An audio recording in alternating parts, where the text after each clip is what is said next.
السلام علیکم ورحمۃ اللہ۔ استخارہ کسے کہتے ہیں؟ استخارہ کن کاموں کے لیے کرتے ہیں؟ اور استخارہ کرنے کا طریقہ کیا ہے؟ تو یہ ساری چیزیں انشاءاللہ تعالی آج کی اس ویڈیو میں آپ کو بتاؤں گا۔ استخارہ کسے کہتے ہیں؟ استخارہ کہتے ہیں مشورہ کرنا، اللہ تعالیٰ سے مشورہ کرنا۔ آپ کوئی بھی کام کر رہے ہوں اس کے لیے اپنے رب سے، اللہ تعالیٰ سے مشورہ کرنا۔ آپ شادی کر رہے ہوں، آپ بزنس کر رہے ہوں، آپ پلاٹ خریدنا چاہ رہے ہوں، آپ گاڑی خریدنا چاہ رہے ہوں، آپ کسی کے ساتھ شریک ہو رہے ہوں بزنس کے اندر، آپ اس کا پارٹنر بن رہے ہوں، تو جتنے بھی جائز کام ہیں ان کاموں کے لیے استخارہ کرنا، مشورہ کرنا۔ تو استخارہ کی دعا کون سی ہے، استخارہ کے کلمات کون سے ہیں، پہلے آپ استخارہ کے کلمات سن لیں۔ اللهم إني أستخيرك بعلمك وأستقدرك بقدرتك وأسألك من فضلك العظيم فإنك تقدر ولا أقدر وتعلم ولا أعلم وأنت علام الغيوب اللهم إن كنت تعلم أن هذا الأمر خير لي في ديني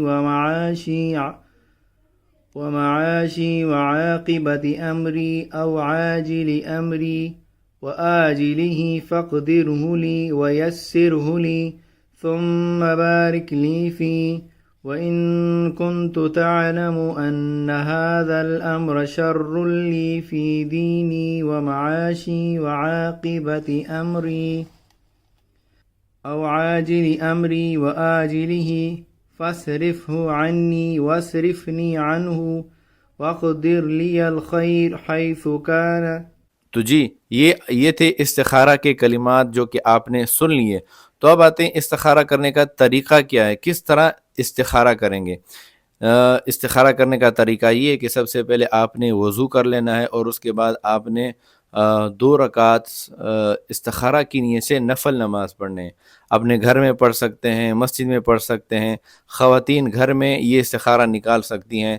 2 رکعت نفل پڑھنے، اس کے بعد ہاتھ جب آپ اٹھائیں تو اللہ تعالیٰ کی حمد بیان کریں، ثنا بیان کریں، اور رسول اللہ صلی اللہ علیہ وسلم پر درود شریف پڑھیں، اور اس کے بعد استخارہ والی دعا پڑھیں جو کہ ابھی آپ نے سن لی۔ تو یہ استخارہ والی دعا دیکھ کر بھی پڑھ سکتے ہیں۔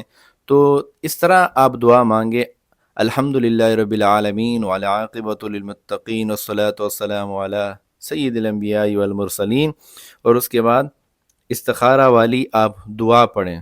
اس طرح آپ دیکھ کر بھی پڑھ سکتے ہیں، یعنی کہ یوں آپ دیکھیں، پڑھ سکتے ہیں۔ اگر آپ زبانی آپ کو یاد ہے تو بھی اچھی بات ہے۔ دیکھ کر آپ دعا مانگتے مانگتے اس طرح آپ ہاتھ اٹھائیں، اور اس طرح وہاں کتاب کو دیکھیں، تو موبائل کو دیکھیں، یہ بھی جائز ہے۔ اور اس کے بعد جب آپ ان کنت تعلم ان ھذا الامر یہاں تک پہنچ جائیں، تو پھر آپ اس کام کو اپنے ذہن کے اندر لے آئیں۔ شادی کے لیے استخارہ کر رہے ہیں تو ان کنت تعلم ان ھذا الامر کی جگہ آپ شادی کو اپنے ذہن میں لے آئیں۔ بزنس کر رہے ہیں تو بزنس کو اپنے ذہن میں لے آئیں، دماغ میں لے آئیں۔ آپ گاڑی خرید رہے ہیں، پلاٹ خرید رہے ہیں، تو اس چیز کو اس لفظ کے ادا کرتے وقت اپنے ذہن کے اندر لانا ہے۔ اور اس کے بعد آپ نے جو ہے سو جانا ہے۔